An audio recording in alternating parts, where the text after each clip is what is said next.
lo que viene a ser el tema relacionado a peligros y riesgos. Ya toda la semana anterior habíamos hablado respecto a definiciones básicas respecto a seguridad, el tema de la ley, formación de comité, política de seguridad. Son puntos importantísimos que debemos tener como parte de la documentación obligatoria que nos exige la ley de seguridad.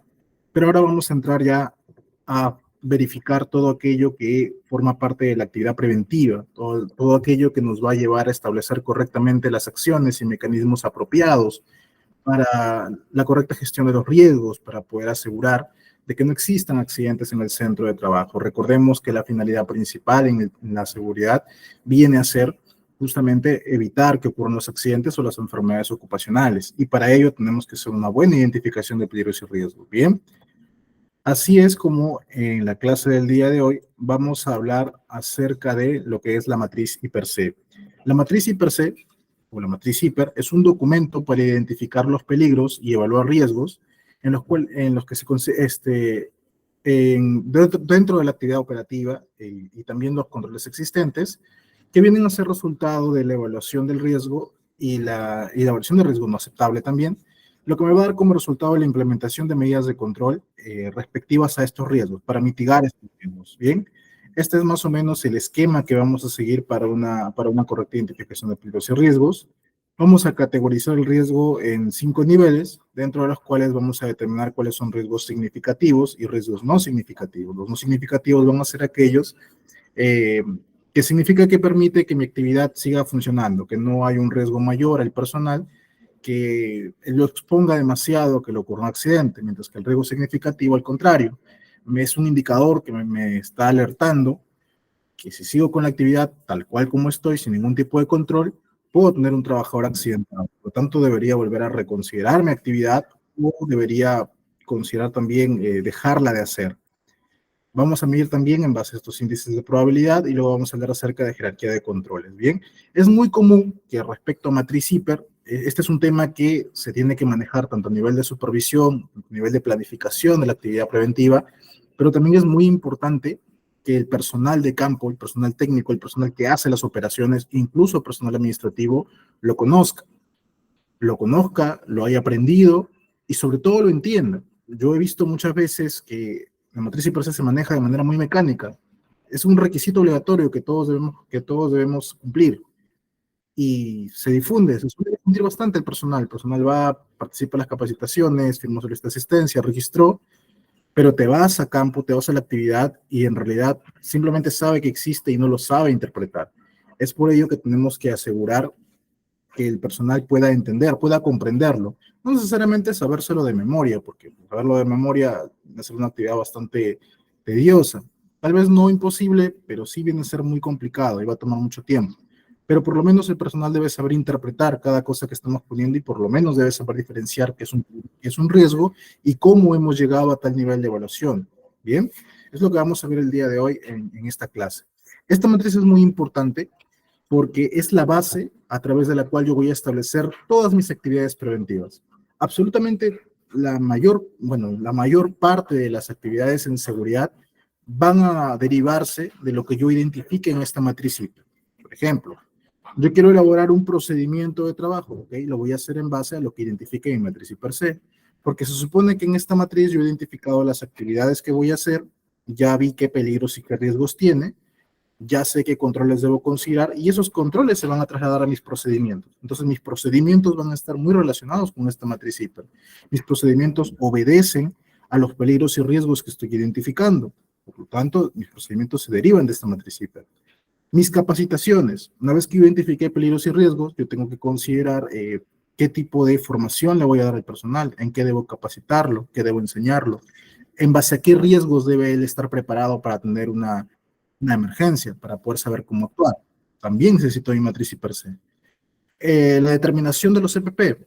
También voy a identificar qué peligros y riesgos y en base a eso, para poder mitigar los impactos de estos riesgos, voy a necesitar identificar cuáles son mis equipos de protección personal necesarios. Necesito casco, necesito guantes, necesito mamelucos, necesito protección para los ojos, protección para los oídos. Todo eso va a estar también derivado de mi matriz IPER. El plan anual de seguridad también se basa mucho en esta identificación de peligros y riesgos. Base a esto voy a saber qué tipo de actividades voy a tener que establecer, y también el plan de emergencias. Muchas veces el plan de emergencias sale porque uno lo vio en internet, vio algo que podemos copiar, podemos emular, que podemos hacer parecido, pero nuestro plan de emergencias también debería obedecer a lo que identificamos en la matriz HIPER, y eso te voy a explicar cuando vayamos desarrollando el tema de la matriz, ¿bien? Entonces, como podemos ver, gran cantidad de las actividades en seguridad se van a derivar de esta correcta identificación de peligros y riesgos.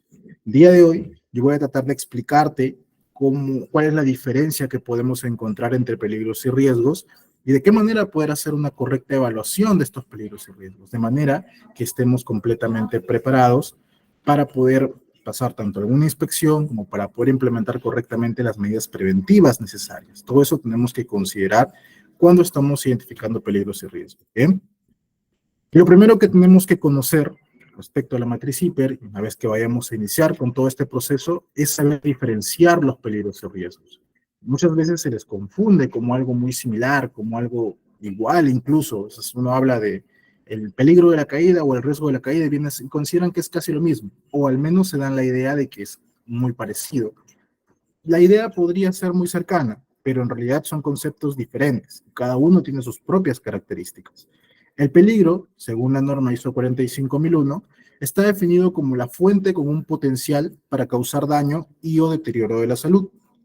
La ley 29783, en su reglamento, lo define como la situación o característica intrínseca de algo capaz de ocasionar daño a las personas, a los equipos, a los procesos o al ambiente en general. Bien, estas son las definiciones que nos dan las normativas. En base al riesgo, tenemos, según la norma ISO 45001, que es la combinación de la probabilidad de que ocurra un evento o exposición peligrosa relacionada con el trabajo y la severidad del daño y o deterioro de la salud que puede causar el evento o exposición. El reglamento de la ley 29783 la define también como la probabilidad de que un peligro se materialice en determinadas condiciones y que pueda generar daños a las personas, a los equipos, al ambiente. Nota que en estas dos definiciones de riesgo estamos repitiendo mucho un término importante que viene a ser la probabilidad. Vamos a hablar de él también conforme avancemos. Más específicamente, el riesgo laboral, también en base al reglamento de la ley, nos indica que es la probabilidad, otra vez, de que la exposición a un factor o proceso peligroso en el trabajo cause una enfermedad o lesión.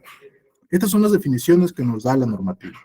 Si nosotros trasladamos estas definiciones a una capacitación personal normal, personal de campo, probablemente generemos ciertas confusiones, generamos cierta duda en el personal. El personal no lo va a poder entender, el personal no lo va a comprender correctamente. Bien, entonces lo que tenemos nosotros que hacer es proporcionar una definición un poco más sencilla, un poco más simple. Bien, ¿cómo voy a explicarte yo estas definiciones? Te voy a explicar de la siguiente manera. Es un ejemplo, ¿de acuerdo? Recuerda que yo, para poder explicarte bastante estos términos, me gusta tomarte algunos ejemplos para que puedas entender, ¿bien? Con este ejemplo tú vas a entender correctamente cómo diferenciar un peligro y un riesgo. Tomemos una actividad cotidiana. Supongamos que tenemos una actividad en la cual están haciendo algún trabajo en alturas, ponte un trabajo cotidiano de albañilería o carpintería, trabajo cotidiano, ¿no? Tenemos acá un señor que pues está trabajando subido en una escalera, usando algún equipo en general, y pues está realizando alguna actividad. Nota que este señor no está usando muchos equipos de protección, a lo sumo podríamos decir que lente, de repente ahí como para resguardarse de eso, pero no tiene en realidad un equipo completo, ¿no? Es una persona que pues está realizando probablemente una labor en su propia casa o realizando alguna labor a algún conocido, pero sin tomar ninguna medida de seguridad, ¿bien? Esta persona, trabajando así como está, yo podría decirte, pues, en base a la experiencia, cualquier otro colega también podría decirte que en base a lo que podemos ofrecer acá, esta persona indudablemente en algún momento va a terminar así.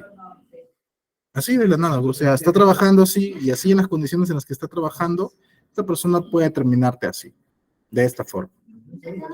Partiendo de esto, yo podría incluso extremarme y decir que todas las personas que realizan este tipo de trabajos, que realizan trabajos en altura, que realizan actividades de esta manera, van a terminar accidentados. Y si tomamos esa premisa como tal, tenemos entonces de que nadie debería hacer trabajo en altura, porque si todos se van a terminar accidentando, todos van a terminar así, Entonces no deberíamos permitir los trabajos en altura bajo ninguna circunstancia. Pero ¿qué es lo que pasa? Lo que pasa es que entre este evento, al que vamos a llamar peligro, y este otro, al que le vamos a llamar la consecuencia, tenemos un término intermedio. Tenemos algo que nos vincula este peligro con la consecuencia. Yo tengo una persona con altura que podría terminar así en el suelo, accidentado, y esto de acá viene a ser el factor caída. Una persona que trabaja en altura, trabajando normal, tiene la probabilidad o tiene el riesgo de caerse, y el caerse es como va a terminar accidentado. Ese es el término que necesitamos para poder vincular la lesión o la consecuencia o la pérdida, como la podamos llamar, con el peligro. Toda actividad que realicemos en el trabajo, en el hogar, en el estudio, cualquier actividad cotidiana, cualquier proceso en general, incluso no necesariamente relacionado con seguridad, con temas más estratégicos, con temas comerciales, con temas logísticos, toda actividad indudablemente tiene sus propios peligros y a la vez va a estar asociados a algunos riesgos. Bien, y eso es justamente lo que tenemos que tratar.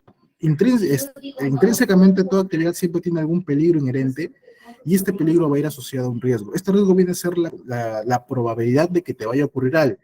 Si tú haces trabajo en altura, no significa que siempre te vas a accidentar, pero estás expuesto a un nivel de riesgo, sobre todo cuando no tienes ningún equipo de protección personal o no tienes ningún equipo de contención, algún equipo que te vaya a evitar que te caigas. En eso es lo que tenemos que trabajar. Justamente lo que viene a ser la actividad preventiva, la actividad en seguridad, busca reducir esa probabilidad, busca reducir ese riesgo. Oye, si esta persona va a hacer trabajo en altura, vamos a asegurarnos de que su escalera esté en buen estado.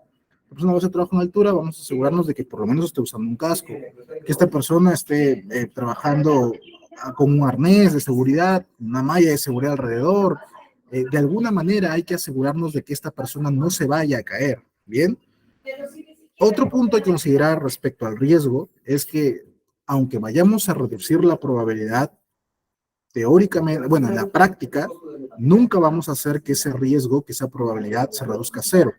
Siempre va a haber algún grado de probabilidad. Si no quisiéramos que exista ese riesgo, entonces que no trabaje la persona. O sea, si estás haciendo un trabajo en altura, indudablemente siempre va a haber un riesgo, así sea mínimo, de que te puedas caer. Puede darse algunas condiciones, ¿bien? Entonces, si bien tenemos que tratar de reducir esa probabilidad, también lo que tenemos que hacer es justamente trabajar en otro elemento que interviene con este riesgo. ¿Y cuál es ese elemento?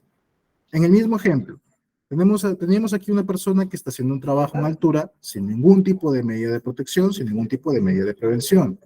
Ahora notemos en otro lado, en una actividad bastante similar, a una persona que va a realizar un trabajo en altura, pero que está correctamente equipado. Nota bien que aquí está usando pues una escalera, pero está usando todo un uniforme, manga larga, un casco de seguridad, protección visual, está usando un arnés también de seguridad correctamente anclado por encima de su cabeza, o bueno, a la altura de su cabeza, lo cual indica un factor de caída menor.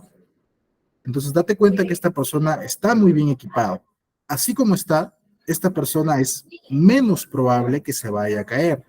Sería muy raro, pero vamos a suponer de que esta persona de todas maneras no se pisó mal, se resbaló, hubo un temblor que desequilibró la escalera, algo pasó y esta persona también se cae. Yo te pregunto, ¿esta persona al caerse irá a terminar de la misma manera que la persona que estaba aquí y que no tenía ninguna medida de protección personal? ¿Terminarán exactamente igual? ¿Será lo mismo en ambos casos? Claro, claro. Eso ya viene vinculado, tenemos que tocarlo.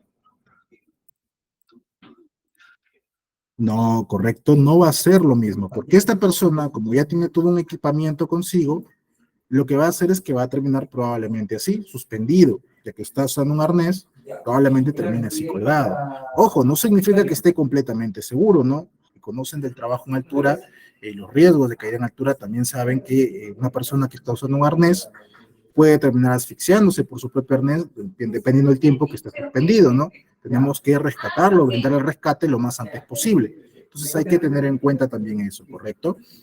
Entonces, a lo que voy es que implementar correctamente los equipos de protección personal o equipos de protección colectivo o cualquier otro medio que asegure también la seguridad personal, involucra no solamente a evitar que ocurra el evento, sino también a reducir las consecuencias que podrían tener esa persona debido a este evento. Te repito, el riesgo viene a ser la probabilidad de que te ocurra algo, y esta probabilidad nunca va a ser cero. Siempre va a haber una mínima posibilidad de que te vaya a ocurrir. Entonces, como no podemos hacer que completamente baje a cero, también hay que asegurarnos que en caso te vaya a ocurrir, las consecuencias, las lesiones a tu persona, a tu integridad, sean las menores, sean pequeñísimas. El impacto no sea muy severo. Si en esta actividad, si te ocurre un accidente, te puedes morir, en esta actividad de repente te lesionas, pero no va a ser tan severo. Quizá tengas algún descanso médico, algunos días, evaluación médica, pero no vas a tener una consecuencia tan severa. Vamos a evitar fracturas, vamos a evitar el fallecimiento de la persona, etcétera. Eso es todo aquello que tenemos que considerar respecto al peligro y al riesgo. Bien, y es que entonces, cuando hablamos de peligro, nos vamos a referir a todas las características propias de un proceso que pueden causar daño a un individuo. Mientras que el riesgo es la combinación de la probabilidad de que te ocurra junto con la gravedad de las consecuencias. Es decir, que el riesgo viene a ser la combinación entre la probabilidad y la severidad. Matemáticamente lo vemos así. Cuando vayamos a evaluarlo en nuestra matriz hiper, lo vamos a ver de esta manera. Riesgo igual combinación de probabilidad por severidad. Le vamos a asignar ciertos valores a la probabilidad y ciertos otros valores para la severidad. Al momento de combinar ambos, vamos a determinar un nivel de riesgo a través del cual sabremos si es un riesgo significativo o un riesgo no significativo. Esta es la forma de poder interpretarlo. Esta es la forma a través de la cual vamos a evaluar estos peligros y riesgos. Bien, repito, el peligro viene a ser toda aquella característica propia de tu actividad que tiene el potencial de poder dañar, relacionado a la actividad con potencial de causar daño. Y el riesgo es la combinación de probabilidad con la gravedad o con la severidad de que te vaya a ocurrir algo. Bien, algunos ejemplos de peligros y riesgos. Tenemos el peligro de actividades de soldadura. Esta exposición a estos humos metálicos, exposición a partículas, pueden provocarte, por ejemplo, el riesgo de que vayas a tener lesiones oculares. No significa que todas las personas que vayan a hacer esta actividad vayan a terminar con el mismo grado de lesión a la vista, ¿no? Pero si no toman las medidas apropiadas, pueden llegar a terminar así. Entonces, existe un riesgo. Estás haciendo este tipo de actividades, hay el riesgo de que te vayas a lesionar la vista. ¿Te das cuenta? Las personas que están realizando, por ejemplo, labores en la vía pública. Cuando labores así, ya sea que trabajen muy temprano en madrugada, donde la visibilidad no es mucha, o muy tarde en las noches, si no tienen la debida precaución, pueden terminar atropelladas, por ejemplo. ¿Te das cuenta? Entonces, no significa que porque yo siempre hago actividades en la calle, siempre me van a atropellar. No, pero existe el riesgo latente. Entonces, en base a eso, tendremos que asegurar, pues de repente, señalizando, delimitando, haciendo uso de chalecos reflectivos o uniformes con cintas reflectivas para poder asegurar de que las personas no vayan a salir lesionadas. ¿Te das cuenta? O, por ejemplo, actividades en oficina, actividades usando la computadora, la posición, la postura, que nos puede traer, si es que también no tomamos las pausas activas o la posición correcta al momento de hacer la actividad, nos puede traer también lesiones disergonómicas, ¿no? Entonces eso también hay que considerarlo respecto a lo que viene a ser peligros y riesgos. Bien, ahora tú aquí en esta imagen vas a tratar de identificarme algunos peligros y riesgos, algunas condiciones peligrosas que podamos notar en esta actividad, ¿no? Tenemos aquí vas a encontrar diferentes condiciones peligrosas y quiero que tú me identifiques algunas. A ver, ¿qué tan bueno eres con la supervisión? Eh, por favor, puedes notificarme por el chat o a través de tu micrófono qué condiciones peligrosas puedes identificar aquí.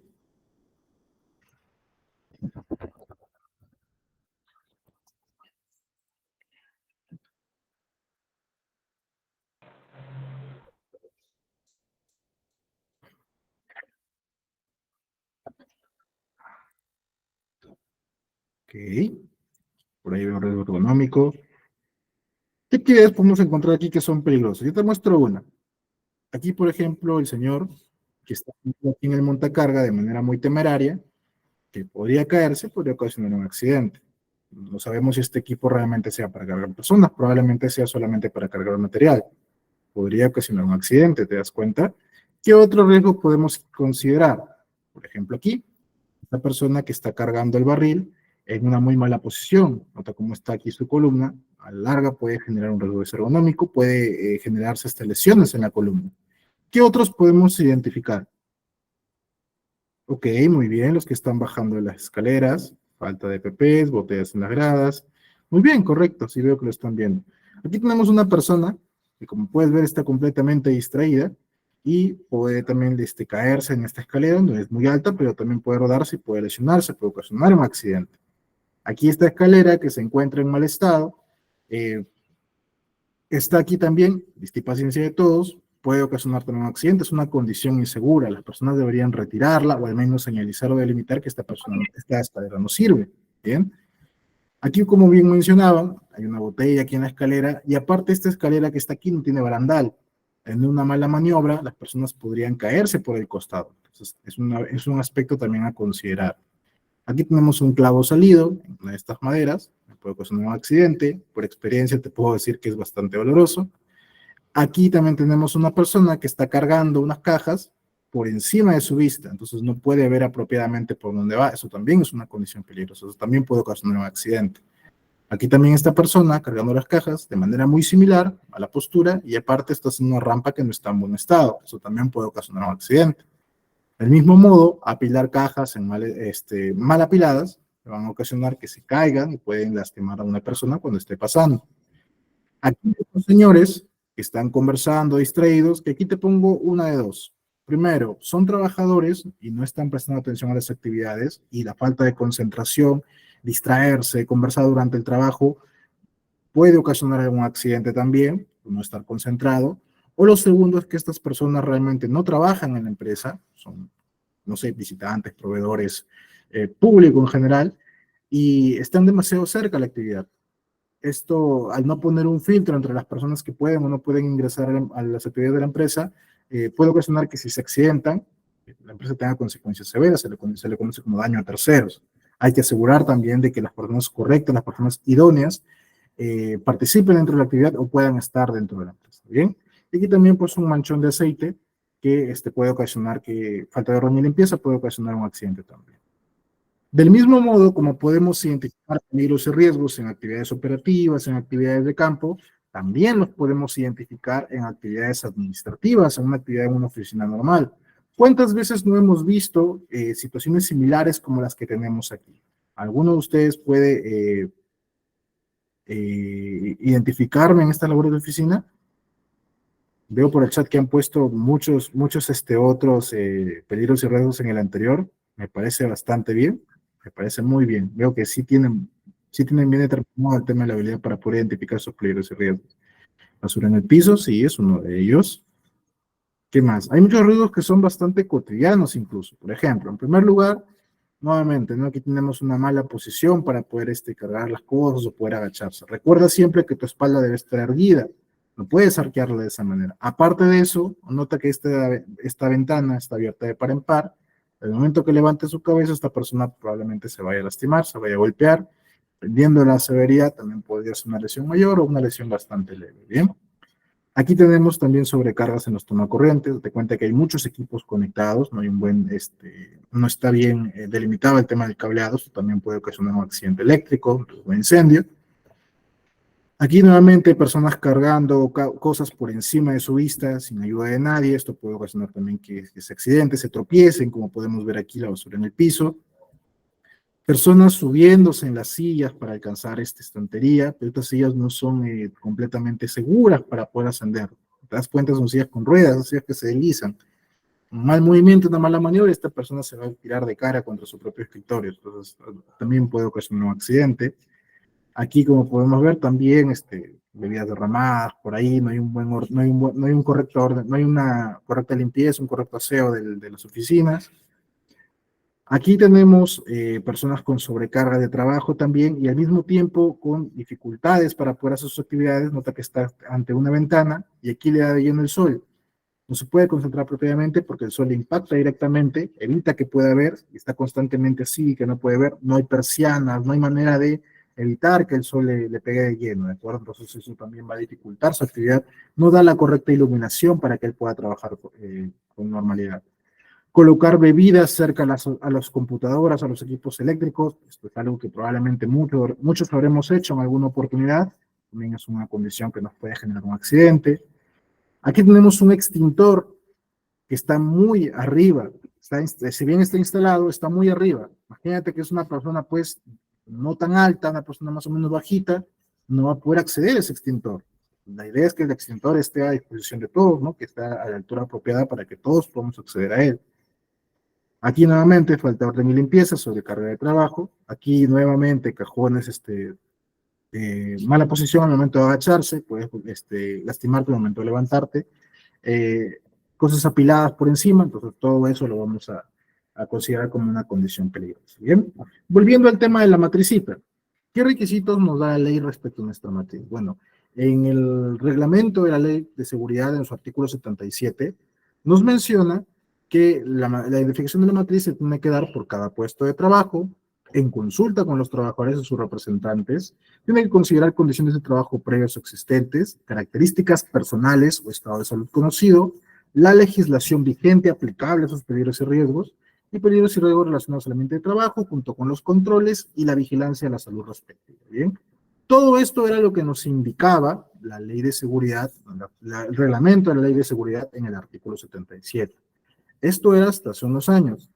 Por ahí más o menos a fines del 2019, inicios del 20, antes de que ocurriera la pandemia, casi antes, pero más o menos por esas fechas, fines del 19, si no me equivoco fue noviembre o diciembre del 19, llega a ocurrir un accidente fatal en una empresa bastante conocida, una cadena de restaurantes, ya en Lima, donde lamentablemente, fallecen dos, si no me equivoco, en distintos lugares, en distintas sedes, pero uno de los que fallece, pues lo hace realizando limpieza de pisos, ¿de acuerdo? Fallece electrocutado porque aparentemente había una máquina que estaba funcionando mal, y pues este es un caso que se hizo bastante mediático. Más o menos por esas fechas, acabando ese año, iniciando el otro, es que la entidad respectiva modifica este artículo 77 del reglamento de la ley y lo cambia por otro, dando algunas definiciones parecidas, pero de todas maneras que considerar la última versión que salió, ¿no? Esto es en base al Decreto Supremo 002-2020-TR, y aquí nos indica algunas características particulares que debe tener nuestra identificación de peligros y riesgos. En primer lugar, que esta matriz CIPER tiene que ser actualizada una vez al año. O sea que tu matriz CIPER no puede tener más de un año de vigencia. ¿Qué estamos hoy? Hoy estamos 2 de octubre del 2023. Significa que tu matriz HIPER, a lo mucho, si estamos revisando, por ejemplo, el día de hoy, si yo lo reviso el día de hoy, debería tener a lo mucho como fecha 3 de octubre del 2022. Para que digamos que hay un año, para que te diga que estás en el límite. Si yo estoy ahora el 2 de octubre del 2023 y tu matriz también es del 2 de octubre del 2022, ya estamos en un incumplimiento, porque ya nos pasamos de ese año de vigencia. ¿Te das cuenta? No puede tener más de un año, ni siquiera un día. Tiene que tener menos de un año. Entonces, lo ideal es que cada inicio de periodo o cada fin de periodo al menos vayas actualizando tu matriz, pero tiene que ser actual. Debería tener fecha, enero del 2023 o diciembre de 2022. Y ya deberías estar considerando en cuándo vas a hacer la próxima actualización. No esperes los 12 meses, hazlo a los 11. Si la actualizaste tu matriz en enero, en diciembre de este año vuelve a actualizar. Lo actualizaste en diciembre del año pasado, en noviembre vuelve a actualizar. Date un tiempo, o sea, date cierto margen para poder actualizarlo, porque eso es un trabajo que no es tan sencillo como parece. Toma su tiempo y tenemos que estar preparados para eso. Esta identificación de peligros y riesgos también tiene que ser por cada puesto de trabajo. Hasta hace unos años era bastante común que la identificación de peligros y riesgos te la pidieran por actividades. Entonces tú tenías tu matriz hiper identificada. No voy a sacar mi hiper para esta actividad. Si yo soy una empresa que hace 5 o 10 actividades diferentes, a cada una le asigno su hiper. Y en cada una por ahí trato de meter qué personas participan, pero más que todo me enfoco en la actividad como tal. Sabemos que actualmente la identificación tiene que ser por puesto. O sea, tú tienes que tener por cada puesto de trabajo. O sea, la misma actividad, de repente pueden intervenir 2 o 3 puestos diferentes. Y cada uno de ellos va a estar expuesto a un nivel de riesgo distinto en base a las actividades que va a realizar. Eso lo vamos a ver ahorita que avancemos. ¿Te das cuenta? Entonces, cada puesto de trabajo tiene que tener su propio IP. Ingeniero, o sea que si yo, según mi estructura jerárquica, según mi organigrama, según mis manuales de funciones, yo tengo, se me ocurre, 50 puestos de trabajo diferentes, ¿debería tener entonces 50 hiper diferentes? Sí. Deberíamos considerar los peligros y riesgos por cada puesto de trabajo.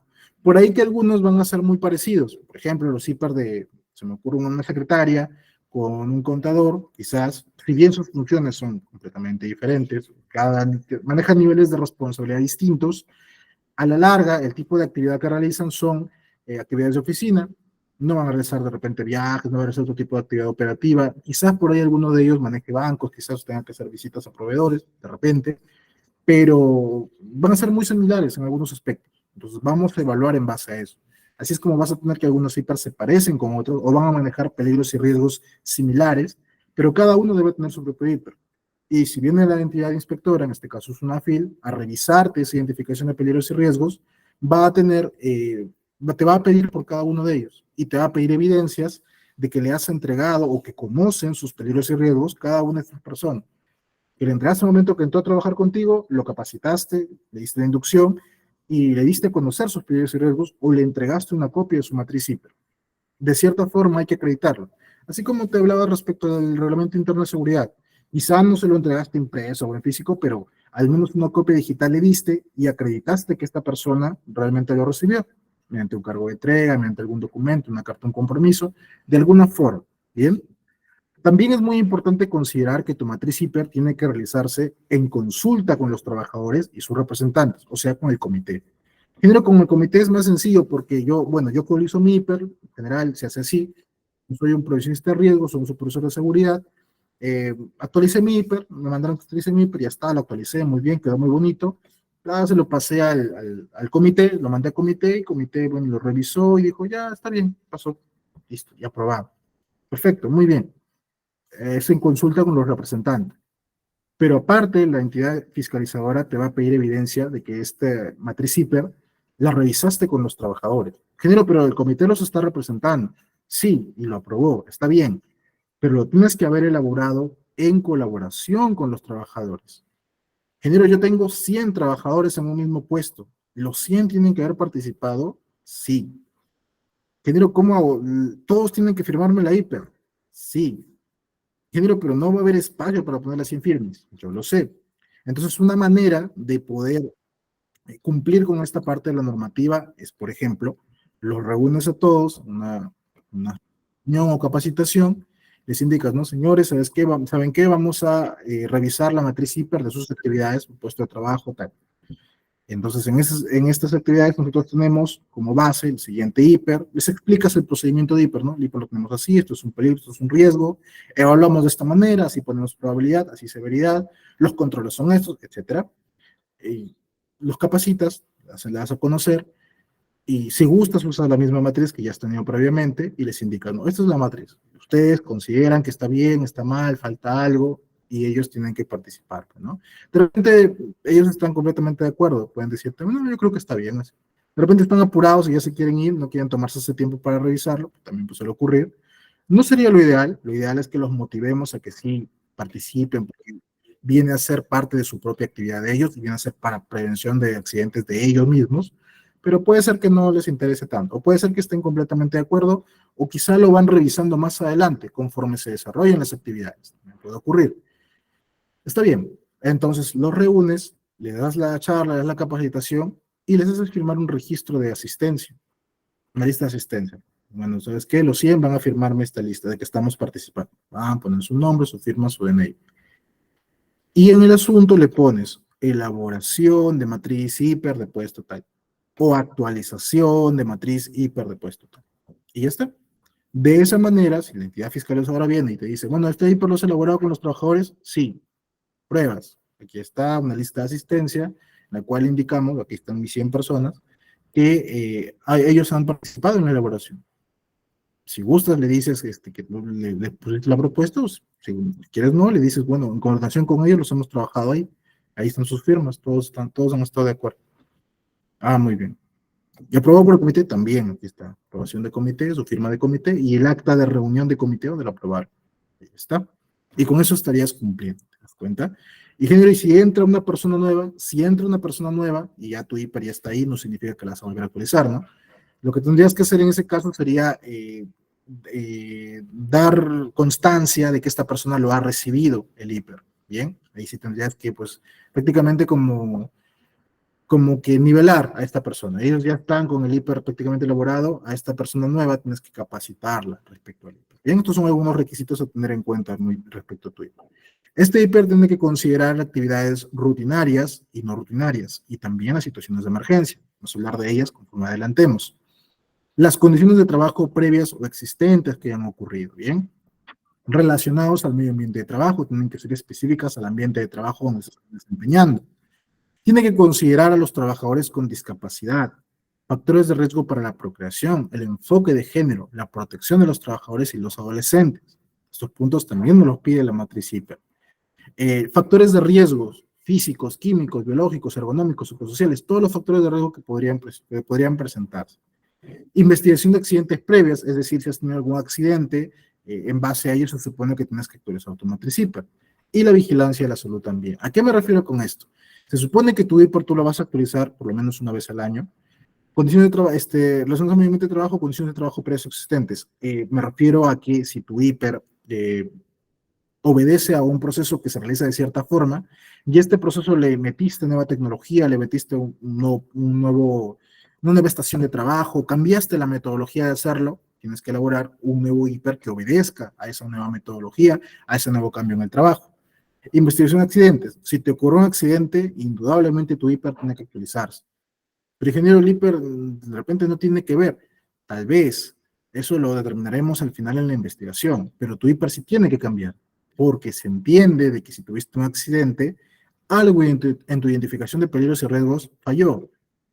Puede ser que haya fallado alguno de tus controles, como puede que haya fallado alguna capacitación, como de repente puede que no, que tu sistema haya funcionado muy bien y puede ser que la persona falló, ¿de acuerdo? ¿Y tú cómo preveniste que esa persona falle? ¿Cómo evitaste ese error humano? No, pero es que él fue imprudente. ¿Y por qué no consideraste la imprudencia del trabajador como un peligro? El hiper casi nunca va a ser perfecto.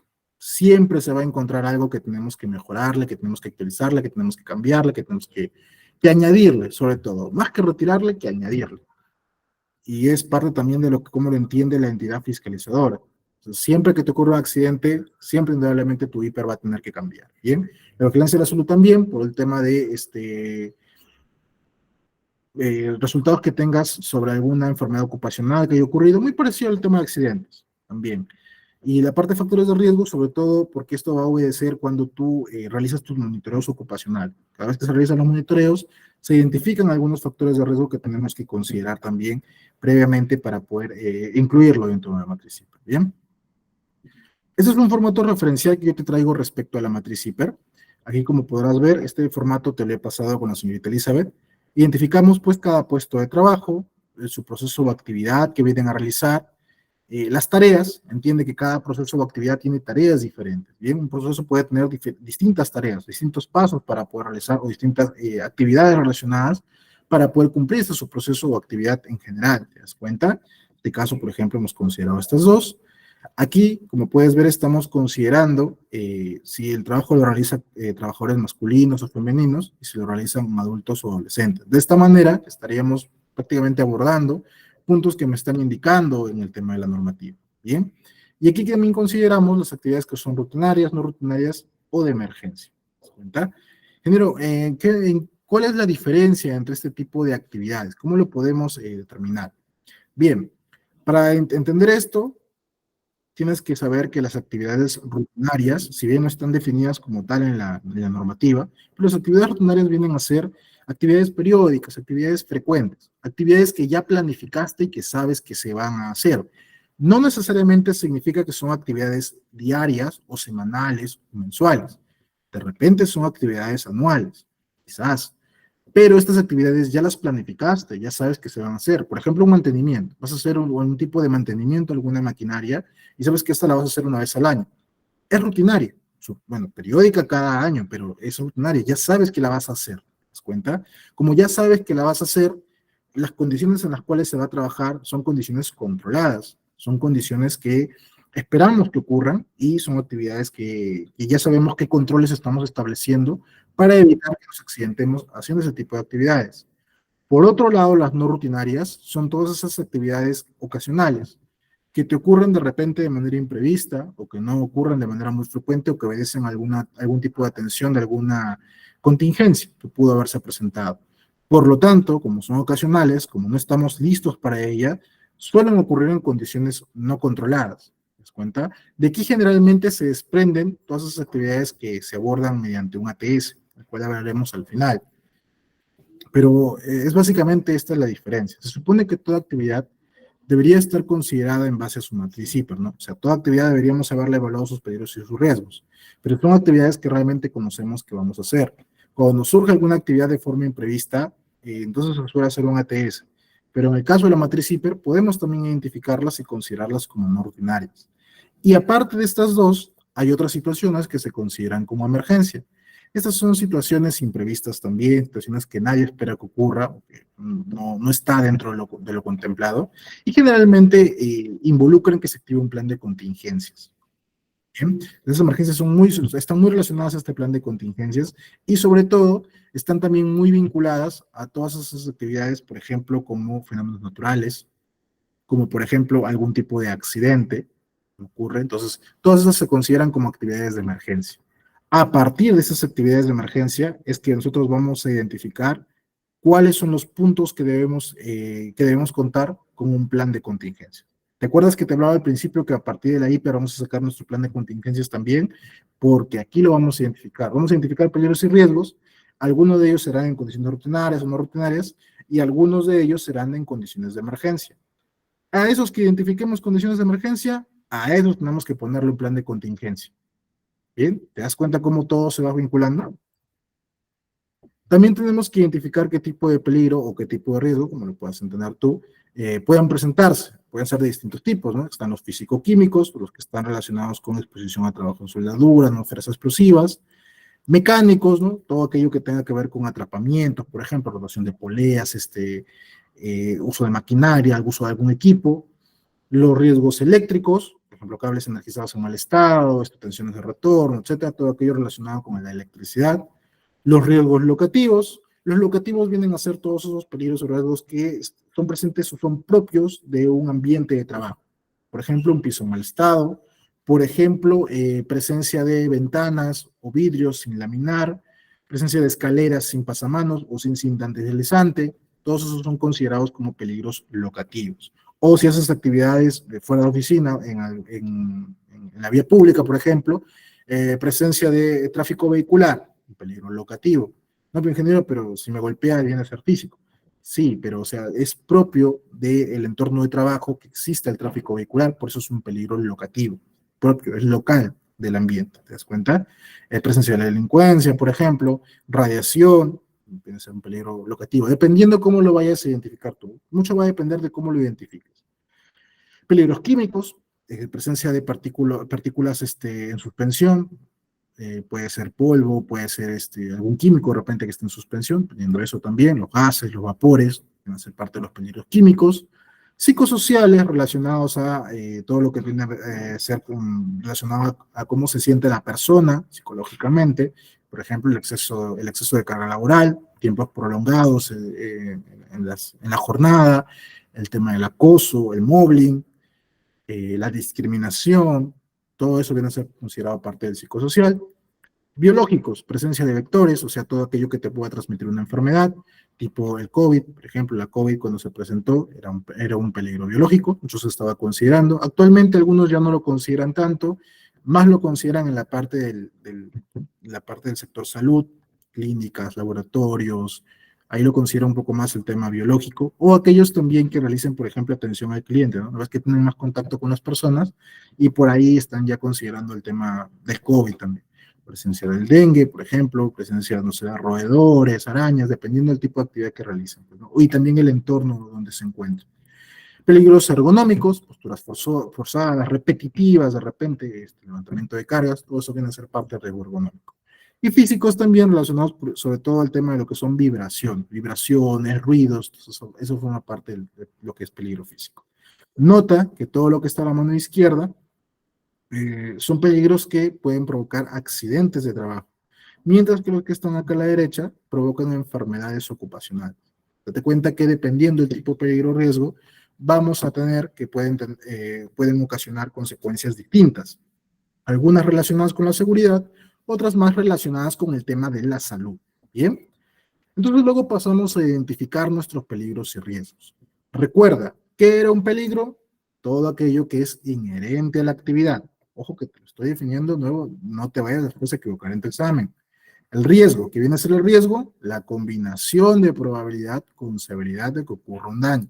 Bien, entonces en la actividad que estábamos viendo, que tenía ahí, te había puesto un técnico electricista relacionado a alguna actividad, por ejemplo, tenemos peligros físicos, cajas portamedidores energizadas. Podemos considerar también peligro eléctrico, si gusta. Riesgo de electrocución, lesiones que puede ocurrirle, quemaduras, lesiones. ¿Te das cuenta? Aquí tenemos que esto es algo que a esta persona le puede ocurrir de forma cotidiana. Puede tener presente que existe una caja portamedidora energizada. ¿Significa que siempre que esté haciendo su actividad siempre se va a quemar, siempre se va a lesionar? No, pero hay un riesgo de que se pueda electrocutar. Bien.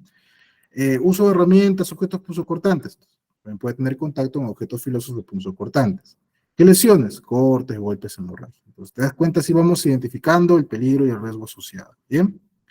Luego de eso, vamos a hacer la evaluación de riesgo puro y riesgo residual. Yo te recomiendo hacer 2 evaluaciones de riesgo. Suelen pedirlo bastante. Consideras un riesgo puro y un riesgo residual. En auditoría, sobre todo, lo suelen pedir así. ¿Cuál es la diferencia? El riesgo puro es una evaluación inicial de riesgo. Es una evaluación en la cual vamos a tomar el riesgo como tal. Recuerda que la evaluación es en base al riesgo.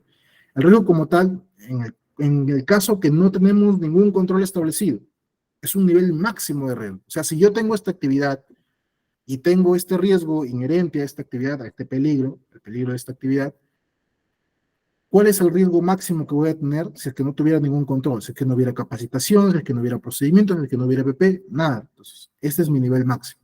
Este es mi riesgo puro. Una vez que yo determino este riesgo puro, de ahí recién voy a sacar mis controles y en base a mis controles voy a volver a evaluar y obtener un riesgo residual. Ese es un riesgo posterior a mis controles. O sea, primero tengo mi riesgo puro, luego establezco mis controles para bajar este riesgo puro y luego vuelvo a evaluar para ver qué activos son. Por eso es que este ya me da un nivel más real de riesgo, un nivel que me permite saber cuál es mi nivel exacto, bueno, mi nivel aproximado de riesgo actualmente en base a mis controles. Me permite evaluar si mi control es eficaz o no. Si yo tengo un riesgo alto, por así decirlo, y lo logré bajar a riesgo nivel medio, significa que mi control muy efectivo no es, ¿no? Porque se supone que debería bajarme a riesgo bajo.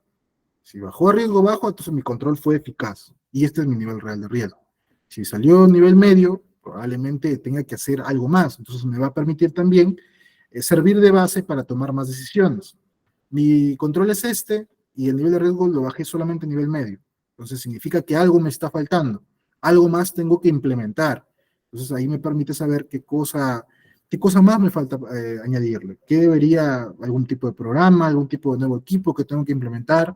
Alguna actividad tengo que volver a hacerle un reproceso, algo tiene que cambiar, ¿bien? Entonces, eso es lo que tenemos que considerar. ¿Cómo vamos a evaluar estos riesgos? Vamos a usar la formulita que te mostré al inicio, riesgo igual a probabilidad por severidad, y para hallar esta probabilidad vamos a usar la suma de 4 factores, ¿bien? ¿Cuáles son esos 4 factores? Cantidad de personas expuestas al riesgo, procedimientos existentes respecto a la actividad para tratar el riesgo, capacitaciones al personal para evitar el riesgo y tiempo de exposición, tiempo de exposición al riesgo. Sumamos estos 4 factores y así obtendremos el nivel de probabilidad. Ten muy en cuenta que no es lo mismo que yo te ponga personas expuestas y tú me consideres personas expuestas a la actividad que personas expuestas al riesgo. Son cosas distintas. Porque si yo te agarro con personas expuestas a la actividad, esto no va a cambiar nunca, ¿no? A menos de que tú me digas, no, es que esta actividad le voy a bajar, van a venir menos personas a trabajar. ¿Y qué hago con el resto de personas? No, las despedimos, las rotamos a otro lado. Pero no es la idea. Por eso es que toma en cuenta que estos factores que estamos viendo acá es en base al riesgo, no a la actividad. Bien, es en base al riesgo. ¿Cómo vamos a determinar qué valor le vamos a poner? Yo te recomiendo que manejes valores del 1 al 3. He conocido a algunas otras personas que lo consideran del 1 al 4, del 1 al 6, manejan un rango de valores mucho más alto. Creo que con 1 al 3 estaría más que suficiente, ¿no? Yo creo que maneja un rango ideal para que tú puedas establecer un nivel de riesgo apropiado en el cual puedas establecer los controles, ¿bien? ¿Y cómo entendemos esta tablita? De la siguiente forma. Tenemos, por ejemplo, el primer factor que era personas expuestas. Tú le vas a colocar un nivel 1 a personas expuestas si solamente tienes expuestos al riesgo 1 a 3 personas. Le vas a poner un nivel 2 si tienes de 4 a 12 personas. Y un nivel 3, que viene a ser tu nivel máximo, si tienes más de 12 personas. Ingeniero, ¿por qué nunca le pongo 0? Porque como te decía, el riesgo muy rara vez va a ser 0. Si tú le pones 0, ponte que le pongas 0 a todos, así le pongas severidad, cualquier valor que tú quieras, se supone que tu riesgo al final siempre va a salir 0. ¿Y en base a qué vas a poder medir si no tienes algo con qué compararlo? Por eso es preferible que manejes con niveles del 1 al 3, mínimo un 1. Siquiera te da algo para que tú tengas un punto de referencia, saber cómo medir. Con el 0 muy complicado. Bien. Procedimientos igual. ¿Tienes procedimientos? ¿Son suficientes? ¿Son satisfactorios? Ok, nivel 1. Existen procedimientos, pero son procedimientos que se mandaron a hacer así porque sí, porque me lo pidieron, no sé cuánto, ya, nivel 2. No hay ningún procedimiento, acá nos interesa trabajar, ok, nivel 3. Capacitación, tienes personal entrenado, personal que sabe cómo hacer la actividad, que conoce qué peligros y riesgos hay, sabe cómo prevenirlo, ok, nivel 1. Personal, bueno, recibe capacitación cuando en cuando, ¿no? Sí sabe que es un peligro, pero como que a veces toma acción, como que a veces no. Personal que sabes que lo capacitamos, pero a veces se quedan dormidos, no vienen, pues o sea, hacemos capacitación, ¿no? Pero no vienen, no les interesa. Ponle un nivel 2. O por último, ¿sabes qué? Acá no hacemos capacitación. O a veces convocamos, pero como no vienen, cancelamos y decimos para la próxima, pero ya no hacemos. Nivel 3. Y por último, exposición al riesgo. Nivel 1, si estás expuesto al riesgo una vez al año o de forma muy esporádica, significa que lo tienes más controlado. Nivel 2, si estás expuesto pues al riesgo una vez al mes, eventualmente, ¿no? Más o menos controlado, no tan controlado. Y a un nivel 3 de riesgo, si estás expuesto diariamente a este riesgo, ¿no? Permanentemente estás expuesto a este factor. Y también al final vas a asignarle los valores del 1 al 3 a la severidad, la consecuencia. Si a consecuencia del riesgo vas a tener una lesión que no te genera una incapacidad, solamente una ligera incomodidad de repente en base a la salud, nivel 1, una lesión con una incapacidad temporal, más de un día, más de 2 días, o un daño a la salud un poquito más severo, pero que puede ser reversible, nivel 2. Ya por último, una lesión con incapacidad permanente o el fallecimiento también, o un daño a la salud irreversible, le pones un nivel 3. Bien, de esa manera es como lo vas a considerar. Una vez que crucemos estos dos valores, vamos a obtener niveles del 4 como mínimo hasta el 36. Si le pusimos 1 a todos, vamos a obtener un nivel 4, un nivel trivial de riesgo. Si subimos un poquito más, vamos a tener un nivel tolerable, de 5 a 8. 9 a 16 un nivel moderado, de 17 a 24 un nivel importante y de 25 a 36 un nivel intolerable de riesgo. ¿Para qué me sirve categorizarlo de esta manera? Para yo poder determinar qué acciones voy a hacer, cómo entenderlo y qué acciones tengo que tomar. Por ejemplo, si tenemos nivel tolerable, consideraremos que el riesgo es no significativo, o sea que mis actividades están controladas, que mi actividad puedo seguirla realizando y no hay mayor riesgo a que las personas se me vayan a accidentar. Bien, en primer lugar, tenemos si es trivial, entonces mi medida de control debe mantenerse, ¿no? Periódicamente hay que revisarlo, hay que asegurarme de que realmente siga funcionando, pero no necesito adoptar ninguna acción inmediatamente. Si es tolerable, es que no necesito mejorarlo actualmente, pero debería considerar de repente alguna otra solución hay que ponerle, ¿no? Hay que comprobar igual periódicamente porque estoy dentro de un límite. Quizás me excedo y me voy a moderado, ¿no? Hay que ver qué cosa podría hacer. Si estoy ya en moderado, significa que no estoy del todo controlado, ya es un riesgo significativo. Quizá por ahí puedo considerar que puedo seguir haciendo mi actividad, pero eventualmente tengo que hacer algo, tengo que algo haber implementado para mejorar.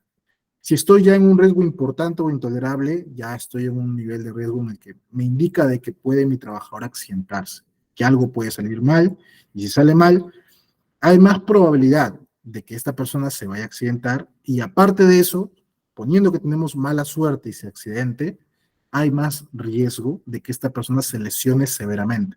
Entonces, en base a eso, yo tengo que o parar la actividad de plano, o sustituirla, o ver de qué manera voy a controlar esta parte. Bien. Entonces, de esta manera, como puedes ver, realizamos una evaluación de riesgo puro. Tenemos acá 2 para personas expuestas, considerando que no hay ni capacitación ni procedimientos, y obtenemos el nivel de probabilidad, le asignamos una severidad más o menos relativa, aquí como estamos considerando muerte, acción bastante severa, pues lo consideramos así, y así obtenemos nuestro nivel de riesgo. Tan importante, tolerable, y si es significativo, aquí todo nos ha salido que sí, son significativos. ¿Ves? Entonces, ¿qué hago yo respecto a eso? Tengo que establecer medidas de control. Estas medidas de control se van a ver en 5 categorías: eliminación, sustitución, control de ingeniería, control administrativo o equipo de protección personal. Estos son mis 5 niveles, o esto se le conoce como la jerarquía de controles. Lo primero que tengo que hacer es ver la forma de eliminar el riesgo, eliminar la fuente de peligro. Elimino mi fuente de peligro y ya con eso mi riesgo se ha completamente eliminado, ¿no? Por ejemplo, si trabajamos, me ocurre, con algún tipo de proceso que es bastante peligroso para un personal, entonces de repente decimos, ¿sabes qué? Este proceso lo vamos a eliminar por completo, las personas ya no me van a trabajar en este proceso, voy a implementar una maquinaria, alguna línea de que me permita que este proceso pase automáticamente, que no tengan las personas que entrar en contacto con él, ¿okay? Estoy eliminando el peligro, estoy eliminando este proceso. Sustitución, reemplazamos la fuente de riesgo por otra que sea más segura o menos riesgosa. Entonces, ¿qué no puedo eliminar? Para hacer esta actividad, se me ocurre, necesito usar un químico y necesariamente esta materia tiene que pasar por el químico para yo poder obtener el producto final o poder seguir a la siguiente estación y poder obtener el producto final. No puedo eliminar este proceso, lo necesito. Ok, y es necesario este químico, de repente lo sustituimos por otro que tiene características similares o que me va a otorgar resultados similares y es menos riesgoso. Dirán, ¿no? De repente sí, pero necesitamos más cantidad de químico. O de repente sí, pero es más costoso. Ok, evaluarán qué es lo que les conviene. Es la sustitución. Estoy sustituyendo una fuente de peligro por otra menos peligrosa. El control de ingeniería. Implemento tecnología para reducir el nivel de riesgo. Que te decía, si antes la persona lo hacía de forma manual, implemento un control de ingeniería que tiene que ver con alguna tecnología. No necesariamente tecnología significa robot, androide, sistema como tal. Puede ser el equipamiento de alguna maquinaria o alguna herramienta o algo en general que pueda sustituir o reducir un poco la participación de la persona y de esa manera se vea menos expuesto al riesgo. Es un control de ingeniería. Controles administrativos. Aquí metemos todo lo que viene a ser capacitación. Es que a mi personal, para que se vea menos expuesto a este peligro o riesgo, lo voy a capacitar. Le voy a enseñar le voy a enseñar cómo hacerlo, ¿bien? O también elaboro procedimientos, elaboro un estándar, un manual de seguridad, alguna manera de que mi trabajador sepa cómo hacer la actividad. Eso es un control administrativo. Señalizaciones también, de repente señalizo, dejo señalética de alguna forma, en hacer toda esta parte de control administrativo. Son actividades administrativas que hacemos para tratar de reducir este nivel de riesgo. Y por último, el nivel más básico, el nivel que casi todos hacen, casi todos, porque hay algunos que ni hasta eso logran hacer, es la implementación de los equipos de protección personal, que es básicamente entregarle al trabajador todo el equipamiento pues, mínimo necesario que requiere para hacer su actividad. Ten muy estos CPP que le vas a entregar al personal, tienen que ser equipos que sean adecuados para él. Esto lo hablaremos un poquito más en la siguiente clase de repente, pero tienen que ser equipos que se adapten a él. Y tienen que ser equipos también que tengan en cuenta las características de la actividad.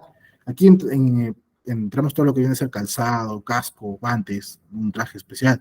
Ahora, ¿por qué tiene que ser adecuado? Por ejemplo, cuando uno va a hacer actividades en obra, por lo general, usa pues las botas de seguridad, ¿no? Calzado de seguridad con punta de acero.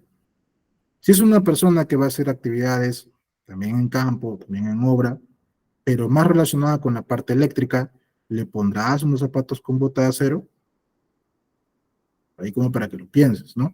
Entonces te das cuenta que dependiendo qué tipo de actividad le vas a dar, o en el mismo rubro, es una persona que va a hacer actividades eléctricas, le vas a dar guantes eléctricos. Vas en el mercado y vas a decir, ¿cuál es el más barato? Clase 00, ok, 00. Pero esta persona va a hacer actividades, pero con líneas de media tensión, líneas de alto voltaje. Entonces, ¿le servirán sus clases 00? Probablemente no. No, más que probablemente, no le va a servir. Entonces, te das cuenta, tenemos que darle los EPPs apropiados. Nota también que estos 3 primeros controles son mucho más efectivos que estos 2 últimos. simplemente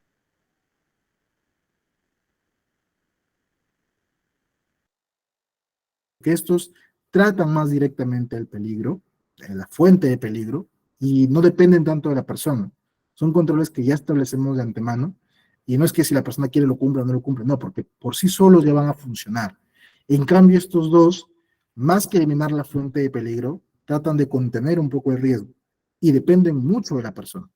Tú dale a alguien un procedimiento y esta persona va a decidir si lo lee o no, si lo cumple o no.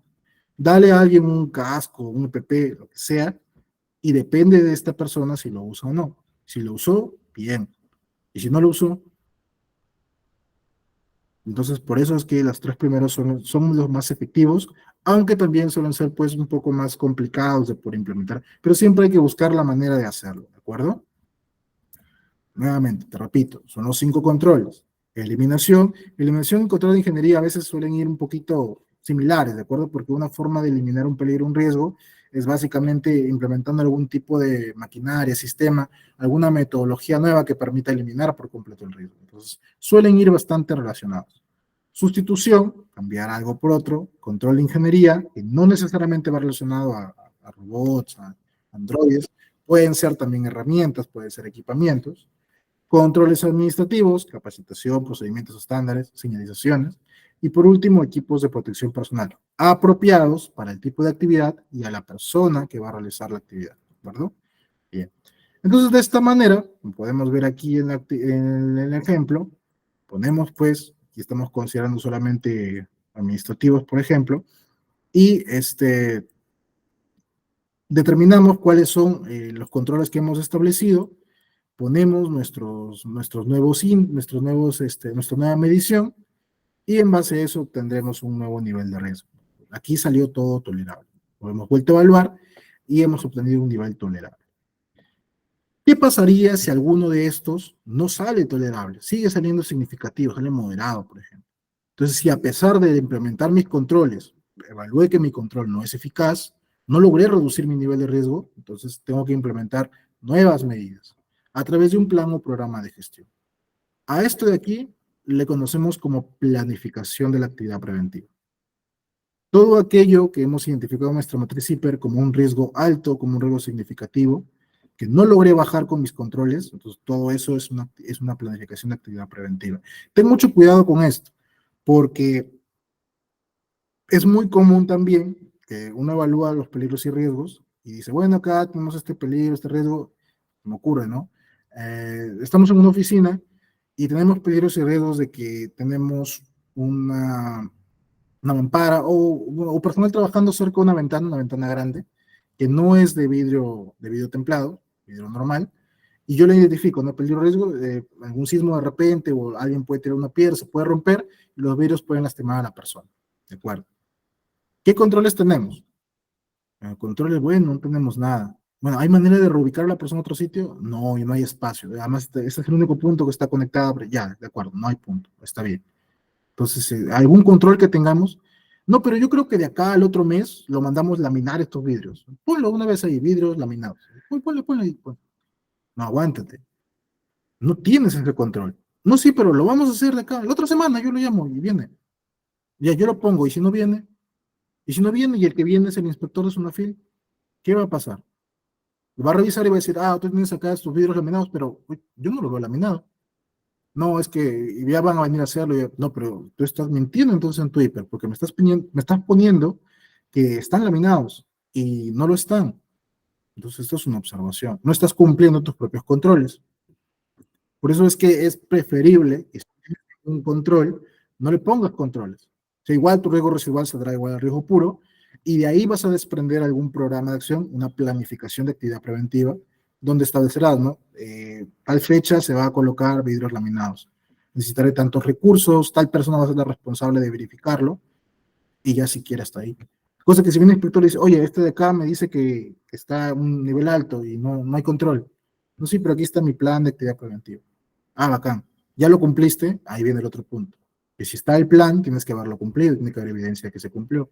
Y de preferencia, si ya lo cumpliste, obviamente, pues tu matriz tiene que volver a actualizarse para incluir este nuevo control. Acostúmbrate muchísimo que tus controles que pongas sean controles que existan, que sean controles existentes. Si no existen, de preferencia no los pongas, porque si los vas a poner, te vas a confiar, no vas a planificar tu actividad, no vas a establecer metas, tú vas a decir, no, yo lo voy a poner y yo de ahí de antemano creo que sí lo hacen, pero te vas a confiar, la alta dirección también se va a confiar y al final no lo van a implementar. Y esto va a repercutir muchísimo en que la seguridad no va a ir mejorando. Y recuerda que estamos en un sistema de gestión y tiene que haber una mejora continua. Entonces, de preferencia, ¿no? Cuando hablamos de seguridad, siempre tratamos, generalmente en auditoría, de 4 tipos de planes o programas. Está el plan de seguridad, el programa de seguridad, el programa de servicio de seguridad y la planificación de la actividad preventiva. La planificación de la actividad preventiva viene a ser esto: tomar todos estos riesgos que no controlaste y establecer el plan de acción. Esa viene a ser parte de la planificación de la actividad preventiva. Esto me lo explicaron en una auditoría de sistema de gestión. El programa de servicio viene a ser el plan de actividades o el programa de actividades que vamos a tener en base a todo el servicio de seguridad y salud. ¿Quiénes intervienen ahí? El comité, el área de seguridad propiamente dicha, la parte del prevencionista de riesgos y el área médica. Entonces, estos 3 van a tener cada uno sus propias actividades. Esas tienen que estar contenidas en un programa que se le conoce como programa de servicio. Por ejemplo, comité, reuniones, todos los meses. Informe de gestión, trimestralmente, como te había hablado en la clase anterior. El área de seguridad, inspección de herramientas y equipos, quizás todos los meses. Capacitaciones, en tales fechas. Área médica, exámenes médicos, no sé, dependiendo cómo lo tenga planificado, cómo lo tenga mapeado. Vigilancia de salud a trabajadores observados en sus exámenes médicos, todos los meses, de repente. Entonces, todo eso ya lo va a ir considerando. Eso es el programa de servicio. Y el plan y programa de seguridad, la siguiente clase. Para ver si me has entendido, vamos a tomar un ejemplo. Bien, voy a tomarte de referencia, de ejemplo, una actividad. Vamos a hablar de una actividad, pues, que yo veo acá en donde yo trabajo, que es un cambio de luminaria. Miro que es una luminaria viene a ser prácticamente, pues, lo que es el alumbrado público, ¿de acuerdo? Eso es la luminaria. Cuando alguna de ellas se apaga, no funciona tu alumbrado, hay que hacerle el cambio, ¿no? El cambio de luminaria. Para esta actividad vamos a considerar trabajadores de cualquier empresa, de cualquier lugar, que realicen este tipo de cambios y pues lo realizan, como puedes ver, sin ningún tipo de equipamiento más que el equipo de protección personal que se le asigna. No usan escaleras, no usan nada, absolutamente nada. Van con estrobos, con pasos de escalamiento, lo cual debería estar prohibido en zona urbana. Se permite en zonas rurales o en zonas donde no hay acceso a escalera, pero vamos a tomar acá que no les damos, ¿de acuerdo? Un trabajador que no se le da absolutamente nada. La persona tiene que subir a lo más alto, tiene que desmontar por sí solo el equipamiento, ¿no? Maniobrar el peso y pues vamos a identificarle sus peligros y riesgos. Peligro, obviamente, tenemos el trabajo en altura. Vamos a identificar solamente uno para no extendernos mucho porque también el tiempo se nos gana.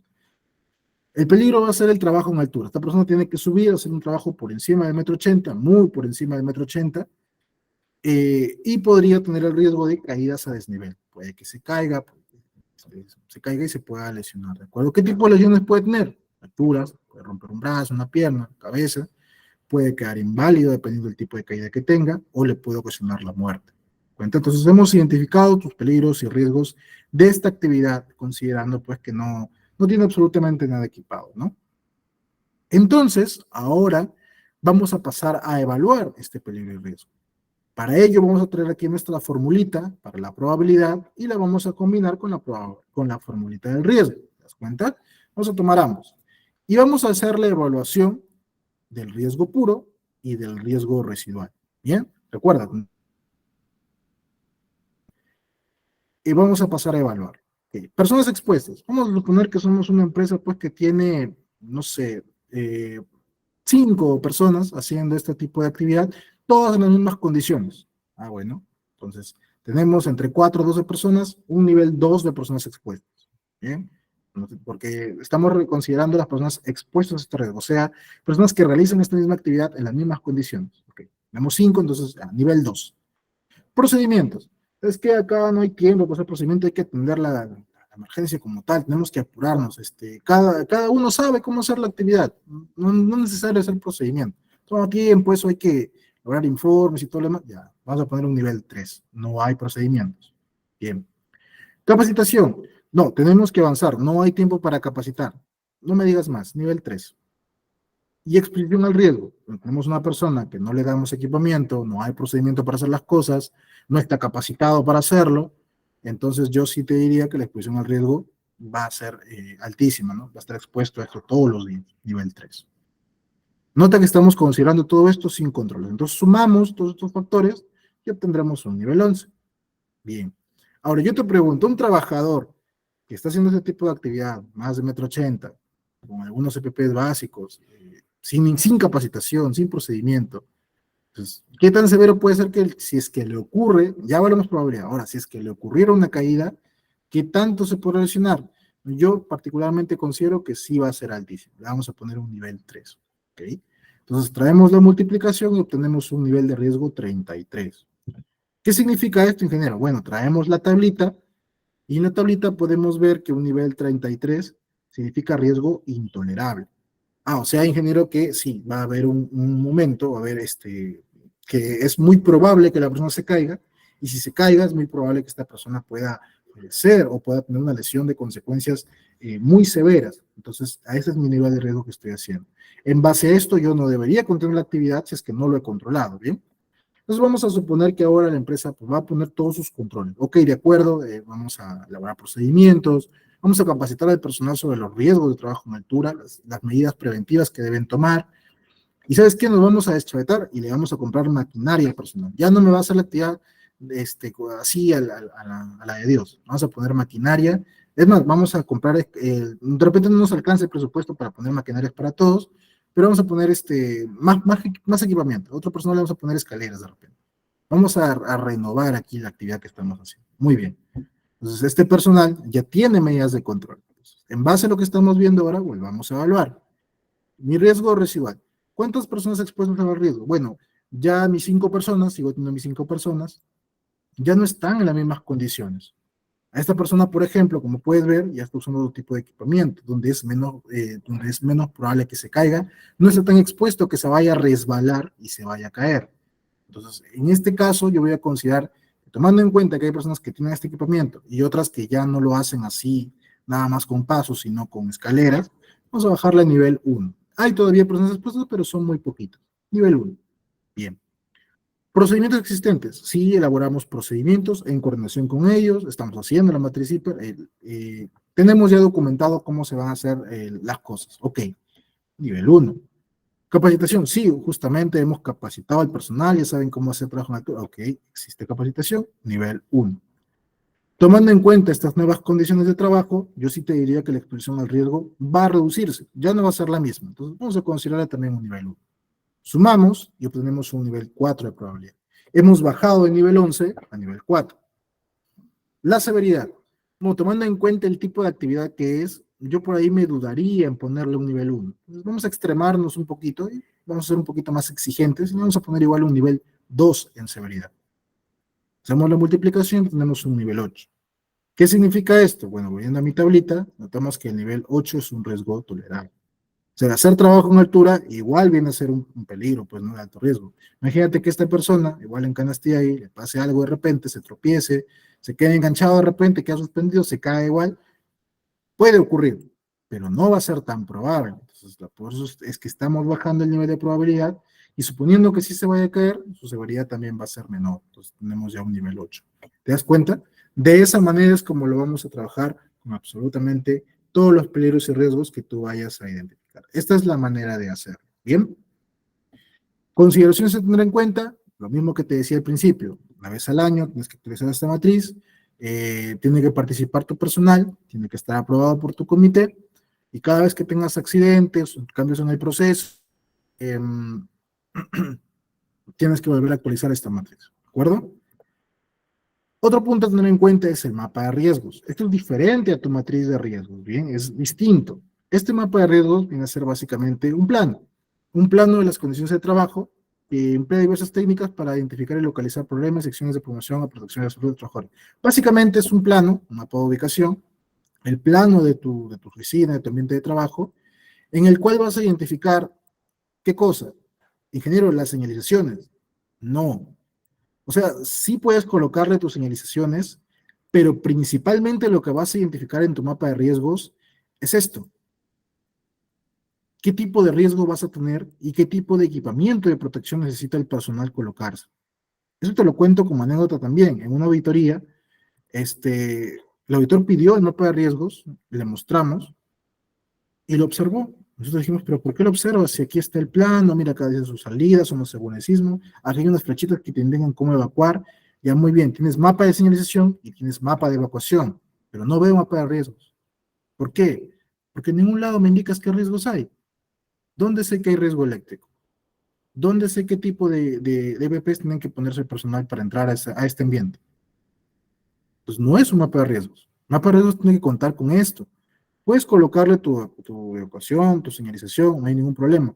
Pero principalmente tus riesgos, tu mapa de riesgos se enfoca en identificar qué tipo de riesgo vas a encontrar ahí y qué EVP debes tener. El programa que vayas a usar para diseñar tu mapa de riesgos es indistinto. Al final, lo que van a buscar los auditores es que el mapa de riesgos esté expuesto en los ambientes de trabajo. Si tienes varios pisos, de preferencia debería ser uno por cada piso, a la entrada sobre todo, ¿no? Para que todos conozcan de forma rápida cuáles son los ambientes de trabajo que tenemos y cuáles son, pues, las salidas que hay que considerar, ¿no? Los riesgos que hay que considerar en determinado piso. Puedes usar AutoCAD. Yo lo que hacía era, yo no manejo muy bien el AutoCAD, pero lo que hacía era que me apoyaba con algunos ingenieros que lo pasaban a PDF y en el PDF yo le iba añadiendo. O bien le pedía yo a los ingenieros que le colocaran los ítems relacionados directamente en el AutoCAD, o exportado en el PDF, trataba yo de editarlo y colocarle la señalización y los riesgos donde considerara necesario. Es una manera de hacerlo también. Bien, entonces mapa de riesgos sí es obligatorio. Esta es una de las partes de los documentos obligatorios que te van a pedir en caso de una inspección. ¿Qué otro punto hay que tener en cuenta? El ATS. El ATS viene a ser una especie de formato, una especie de hiper chiquito que vas a ejecutar cada vez que te salga alguna actividad que es no rutinaria, que no tiene una hiper que hayas considerado. O sea, te sale una actividad de improviso, alguna emergencia, alguna atención inmediata que tienes que hacer, que no estaba contemplada, pero que tienes que hacer. No hay tiempo para elaborar un hiper completo, entonces como no hay un tiempo para hacer un hiper completo, llenas un ATS. ¿Qué haces en este ATS? En primer lugar, de forma muy similar al hiper, identificas tus etapas. Por ejemplo, ¿no? Aquí tenemos una persona que se me ocurre, a última hora le mandaron a que tiene que esmerilar las siguientes barras. Entonces, determinamos, no hay hiper para él, porque generalmente no hacemos esta actividad, pero necesitamos hacerlo ahora. Estamos con emergencia, tenemos que producir, etc. Ok.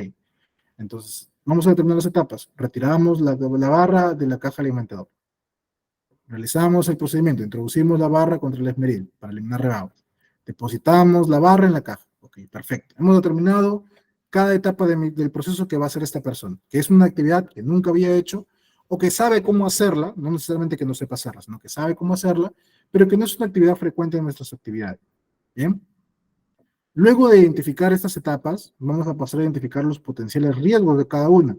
Por ejemplo, cuando el momento que la persona retire la barra, de repente esta barra tiene filos, está muy filosa y te puede cortar las manos. De repente a esta persona se le cae esta barra y es pesada y le puede caer encima de los pies y se puede lastimar. Al momento que coloque la barra al esmeril, va a soltar esquirlas, chispas, polvo. Se puede romper el esmeril y puede generar este atrapamiento de la mano. Al momento de depositar la nueva barra, igual. Como ya lo pasé por el esmeril, ahora la barra va a estar de nuevo filosa. Si se me cae, me puede lastimar los pies. ¿Te das cuenta? Todo esto estamos considerando qué peligros y riesgos hay en cada etapa. Muy parecido al hiper.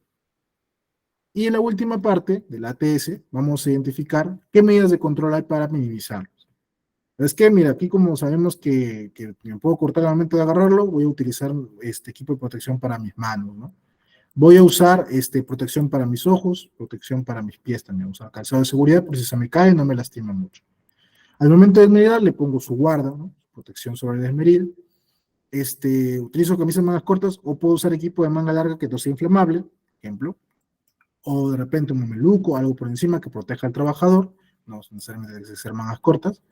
Y para la última etapa, ¿sabes qué? En lugar de tener todas las barras ahí en un solo sitio, lo vamos a ir retirando. Vamos a retirar para evitar que eso nos acumulen y vaya a generar algún accidente. ¿Sí?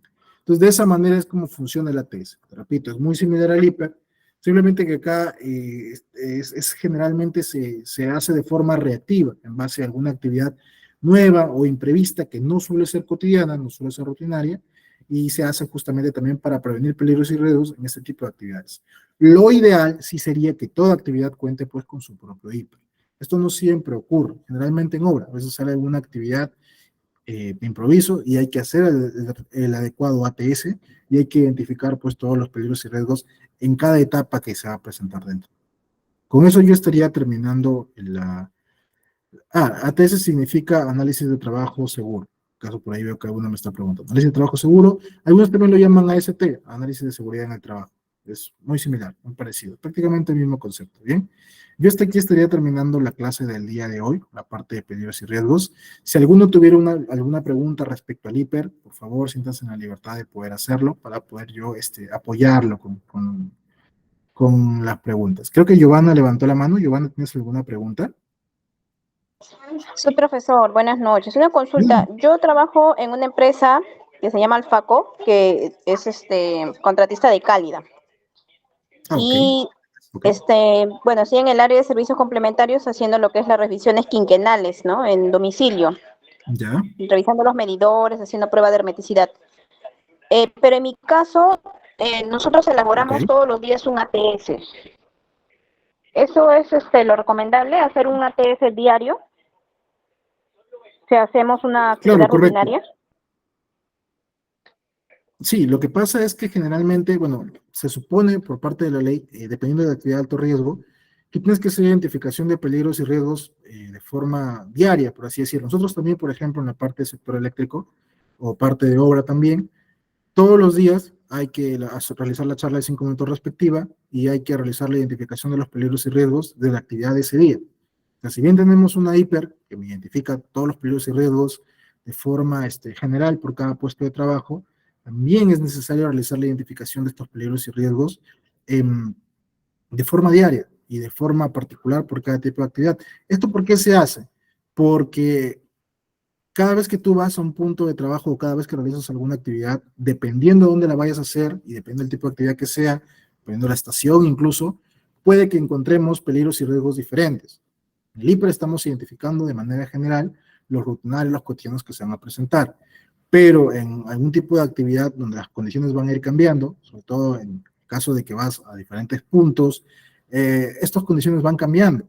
Estos peligros y riesgos pueden ser distintos dependiendo de dónde estés, dependiendo de qué se puede presentar. Y entonces es por eso que tenemos que hacer la identificación de peligros y riesgos de forma diaria generalmente. De hecho, es muy común que si, por ejemplo, te llegara a pasar algún tipo de accidente, la SUNAFIL va a solicitar la identificación de peligros y riesgos de ese día, porque lo va a tomar en cuenta como que es necesario, algunos lo consideran así, que es necesario obligatorio realizar el ATS de forma diaria, realizar esta identificación de peligros y riesgos de forma diaria. Entonces, sí es necesario. Igual te van a solicitar el tema de hiper a nivel general, a nivel puesto de trabajo, pero también es necesario considerarlo de forma diaria como si fuera un ATS. Unos lo consideran como ATS, otros lo consideran como identificación de peligros y riesgos diario, ¿no? Más se conoce como IPRC.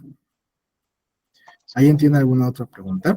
Sí, yo, profesor, Sí, disculpe. Giovanna. Debería de también yo contar con el IPRC, este, tenerlo como por si no, yo tengo un archivo donde voy poniendo los ATS y la charla de 5 minutos y un checklist vehicular Mm, diario. Debería sí, también anexarlo el IPRC.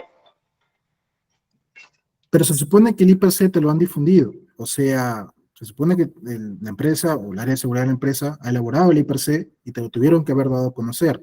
De hecho, muchos de los ATS que vas a elaborar de forma diaria, se supone que va a reflejar lo que tienes en ese IPC, porque no tendría sentido que tú elabores un ATS de los peligros y riesgos que tú identificas en tu puesto, en tu punto de trabajo, en tu actividad normal, y que tu hiper te diga unos peligros y riesgos distintos. Significaría que el hiper está mal hecho, porque el hiper tiene que reflejar básicamente lo que tú tienes en tu actividad diaria.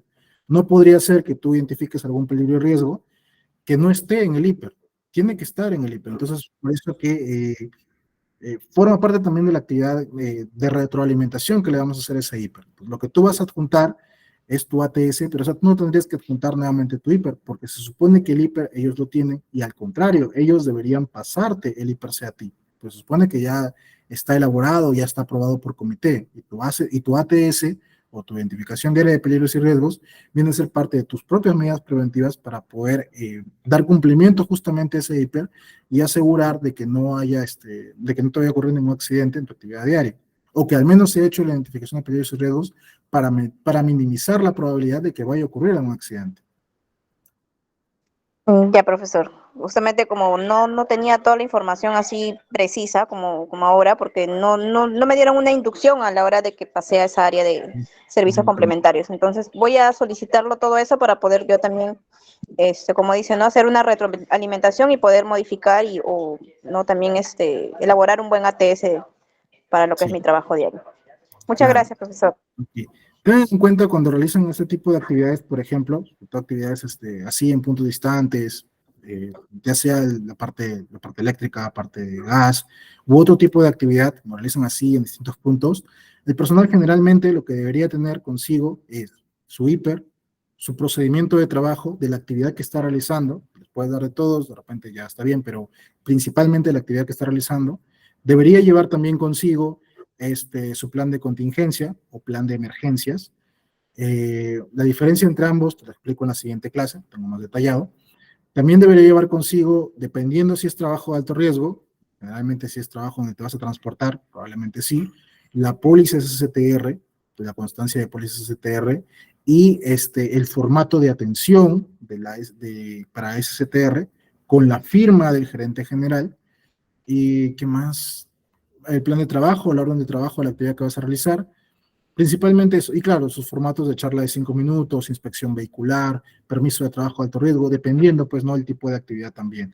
Todo eso sí debería considerarse para que lo vaya, para que lo tenga a la mano. Ya sea, nosotros, por ejemplo, a veces lo damos a través de un folder, a través de un sobre, algo que el personal pueda llevar dentro de su unidad móvil en la cual se traslada, o también lo pueden hacer de manera digital, ¿no? Lo suben en un enlace, una carpeta compartida, o lo mandan al WhatsApp, que lo tengan descargado dentro de su celular, de tu equipo móvil, si es que hay la posibilidad, y, y eso es lo que tendría que llevar. Principalmente eso es lo que te van a revisar. Si llega una entidad fiscalizadora, es lo que te va a pedir, y es lo que deberías contar como mínimo, ¿no? Para poder pasar.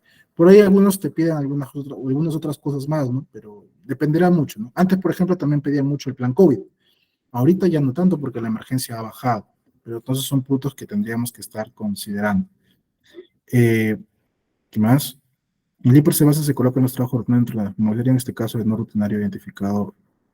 ¿Cómo sería en este caso no rutinario identificado en el hiper se basa? Bueno, una actividad no rutinaria que podrías considerar son aquellas actividades, pues, yo, por ejemplo, particularmente lo considero como alguna actividad que no me espero encontrar, pero que podría aparecer. Por ejemplo, en el último caso que ocurrió, que les comentaba al principio del curso, respecto a un empleador que fue sentenciado porque un trabajador por negligencias terminó exponiendo al riesgo y se accidentó.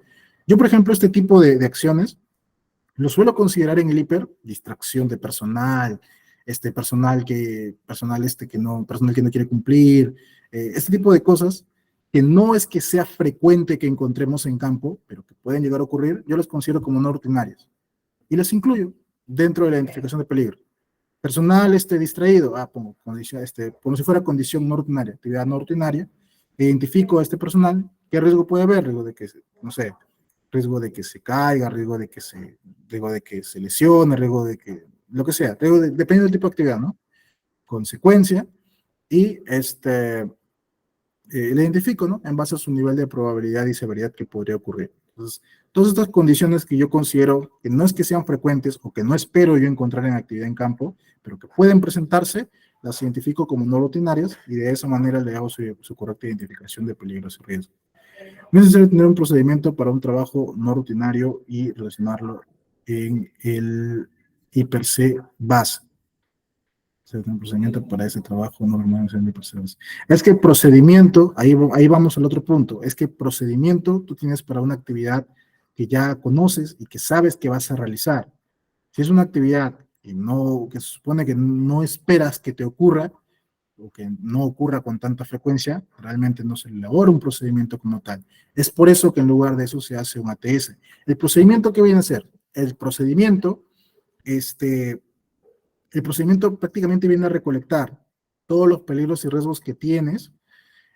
Vas a establecer las etapas de la actividad, la descripción de las etapas, y vas a considerar las medidas de control en base a los peligros y riesgos que has identificado. Se me ocurre, vas a hacer un trabajo en altura, ya identificaste que vas a realizar, tienes el peligro de trabajo en altura, riesgo de caída, riesgo de electrocución, y en la parte de tu desarrollo del procedimiento vas a establecer cómo vas a hacer la actividad y qué controles vas a adoptar para evitar que te caigas, para evitar que te electrocutes. Si es una actividad no rutinaria, no tienes un procedimiento así porque no sabes de la actividad todavía. O sea, la actividad no es que tú la esperabas que ocurriera. Entonces, por eso se hace el ATS. En el ATS igual identificaste etapas, igual identificaste peligros y riesgos, e igual identificaste los controles para cada una de esas etapas. La otra diferencia que vas a tener es que tu hiper y tu procedimiento van a tener que haber sido aprobados por el comité, pero el ATS no, porque el ATS es no rutinario. O sea, no es como que tú vas a decir, bueno, voy a elaborar un ATS para esta actividad no rutinaria, pero antes de hacerlo voy a pasar mi ATS al comité para que el comité me la apruebe. Porque no te va a ocurrir así, ¿no? Se supone que obedece a una atención de urgencia, una atención de contingencia, a una actividad que se tiene que realizar, pero que no estaba considerada antes. Entonces, para evitar, para asegurar de que la actividad que no estaba considerada se realice de todas maneras de forma segura, se hace el ATS para de manera previa identificar estos peligros y riesgos y de esa forma saber cómo vas a prevenir o cómo vas a evitar de que te ocurra el accidente. Claro, por ejemplo, cuando haces un ATS, no vas a poner pues control de eliminación, ¿no? No vas a decir, no, es que esta actividad es muy peligrosa y voy a eliminar y voy a esperar a que me implementen una maquinaria o algo así, ¿no? Ojo, igual en el ATS, si se identifica que no hay las condiciones para poder hacer la actividad de forma segura, todos los trabajadores deberían estar facultados para poder parar la actividad. O sea, no podría darse el caso que un empleador le obligue a alguien a realizar la tarea si es que está en inminente peligro su vida, ¿no? O sea, es obvio que puede ocurrir alguna desgracia y el trabajador no se siente en la capacidad de hacerlo. Y desde ya el momento que el trabajador no está con el ánimo o con la condición de poder realizar la actividad, yo al menos el supervisor lo dudaría de dejarlo que lo haga, porque si está con esa mala disposición para hacerlo, no te va a rendir de la misma manera. ¿Bien? Entonces, el IPR se base como control administrativo, podría control administrativo, ATS de la tarea. En el IPR se base como control administrativo, pondría como control administrativo. Sí, por ejemplo, una actividad ordinaria puedes considera como control administrativo, elaborar un ATS de la actividad. Puedes considerarlo también así. Contratos subcontratos pueden trabajar con ATS o con IPR C. En realidad el IPR, como te repito, es prácticamente por todo puesto de trabajo y vas a identificar los peligros y riesgos de cada puesto. Cuando vas a una actividad en particular, sacas un ATS para una actividad, son cosas diferentes. El IPR igual te van a pedir por puesto. O sea, no sería el caso de que tú sustituyas alguno por el otro, ¿no? No vayas a decir, ya inspección y te dicen, muéstrame tu IPR. No, yo hago ATS. No, pero y el IPR, el puesto de trabajo, no se realizó. La persona que entró con esos peligros y riesgos, por ejemplo, como la señorita que mencionaba, si viene a inspección y le preguntan, ¿tiene la señorita su IPR C que le ha entregado sus peligros y riesgos? Si no tienen acreditado que le han entregado un IPR o que ella conoce sus peligros y riesgos, va a ser observado, no va a ser multada a la empresa. Entonces el ATS es diferente, el ATS va por la actividad, no lo va a reemplazar el IPR. O sea, va a suplirlo en cierta medida en las actividades que no estén consideradas, pero como hemos podido ver, igual vamos a tener que terminar elaborando algún IPR por alguna actividad en específico, sobre todo las que se realizan en actividades de alto riesgo. Profe, hace años me pasó que a un personal se le capacitó sobre su maquinaria antes de hacer la limpieza, que se desconectó la máquina, persona procedía rápido, no desconectó el equipo y perdió un dedo. En este caso se le capacitó en el conocimiento. Este hiper siempre fue ordinario, a pesar de él siempre sí, no siempre ser responsable. A ver, John, sí, parte de la SONAFIL, por ejemplo, parte de la inspección, la entidad inspectora sí lo va a considerar como responsable del empleador, pero va a haber una gran diferencia. O sea, si existe un hiper, como tú me estás mencionando, existe un hiper y existe una capacitación al personal indicándole cuál es el procedimiento a seguir y el personal no lo cumple, es muy distinto a que el personal obviamente no haya cumplido alguna actividad que se sobreentiende, aparentemente se sobreentiende, pero no haya habido un estándar con el cual compararlo, con el cual te digan, no, no debería haberlo hecho de esta manera. Entonces, en ese caso, si bien va a haber una sanción para el empleador, de todas formas, porque es una FIL, suele poner mucho sanciones a los empleadores, a pesar de que acrediten de que se han cumplido, no va a haber una consecuencia muy severa al empleador, tipo, por ejemplo, llevarlo a prisión, porque ya hay cumplimiento en seguridad. O sea, a un empleador lo llevan a la prisión por inobservancia en seguridad. O sea, no hizo nada respecto a seguridad. Pudo haberlo evitado, pero no lo hizo. En el caso que te mencionaba al principio del curso respecto a la persona que se electrocutó por hacer una imprudencia. Esta persona va y manipula la caja eléctrica, o sea, va y tiene contacto con la caja eléctrica de la lavadora, por tomar su casaca, a pesar de que había lockers, a pesar de que había las condiciones para que él asegurara su indumentaria sin tener que exponerse a ese riesgo, pero al mismo tiempo, al momento de hacer la inspección, este empleador no acredita que se le entreguen, por ejemplo, PPs al personal. Entonces el empleador puede decir, no, pero había un locker, de acuerdo, pero el personal le diste sus EPPs para que manipule los equipos sin mayor riesgo. ¿Le diste guantes? No. ¿Le diste botas para que trabaje? No. ¿Aseguraste de que estas máquinas estén funcionando realmente? ¿Les haces mantenimiento, les haces inspección? Yo los veo que están mal, porque en el informe dice así, que las máquinas están funcionando en mal estado. ¿Aseguraste de que las reparen, que compren nuevas, que estas cajas que están expuestas las tapen, que eviten que el personal tenga acceso a ellos? No. ¿Hay procedimientos para hacer las cosas? No, pues sí tienen que lavar, no. Ah. Entonces, ¿de qué estamos hablando? Hay inobservancia. Es muy distinto a que diga, sí, tengo un hiper, y acá dice en el hiper que no tienen que manipular por tal motivo. Sí, acá hay un procedimiento que indica justamente cuáles son los pasos. Aquí en ningún momento dice que el equipo tiene que estar conectado, tiene que desconectarlo, aquí está en el procedimiento. Es más, acá hay capacitación al personal indicándole de que, aquí hay capacitación con el tema, de repente no hay evidencia de que punto a punto lo he hecho, pero hay capacitación del tema que obedece a este procedimiento. Hay capacitación, hay un informe de capacitación que te indica, ¿no?, que entre los puntos estaba hacer esto. Hay evaluación al personal en el cual él salió aprobado y él sabía que tenía que hacerlo así, porque acá está su evaluación. ¿Qué más? ¿Qué más podríamos acreditar ahí? Entonces, estamos acreditando muchísimas cosas que pueden demostrar que no es que el empleador no quiso cumplir, sino que el empleador dio las medidas, lamentablemente no fueron del todo efectivas porque igual el trabajador se termina accidentando y en este caso, pues para entidad fiscalizadora, cierto grado de responsabilidad igual le va a asignar. Porque por ahí, por extremarlo más, podría decirle, ¿y por qué no el empleador no implementó maquinarias con sensores que cuando tienen contacto con la piel se paran? Como te digo, siempre igual, por parte de la inspección, siempre van a encontrar algo más que se puede implementar. Y obedece de todas formas a la mejora continua. Pero es muy distinto a implementar controles que quizás no fueron suficientes, a no haber implementado ningún control. Son situaciones muy distintas. No, Fred, el tema de en el hiper te repito, o sea, el hiper mínimo que estamos viendo es por puesto de trabajo. Entonces, sí, de preferencia considera de todas maneras el puesto de trabajo. El puesto de trabajo considéralo para toda tu matriz. Por eso te decía que de preferencia elaboremos una matriz por cada move, por cada puesto en el organigrama que hayas identificado. Igual, considera actividades rutinarias y no rutinarias por cada puesto de trabajo. Igual tienes que considerarlo, ¿bien? Ahorita estamos un poquito ya sobre la hora. Espero que les haya quedado bastante claro el tema de la clase del día de hoy. Para la siguiente clase vamos a tratar un poco acerca del plan de seguridad, del programa de seguridad y el plan de contingencias, y vamos a tratar más a detalle los 8 registros obligatorios que tenemos que considerar en el tema de seguridad, ¿bien?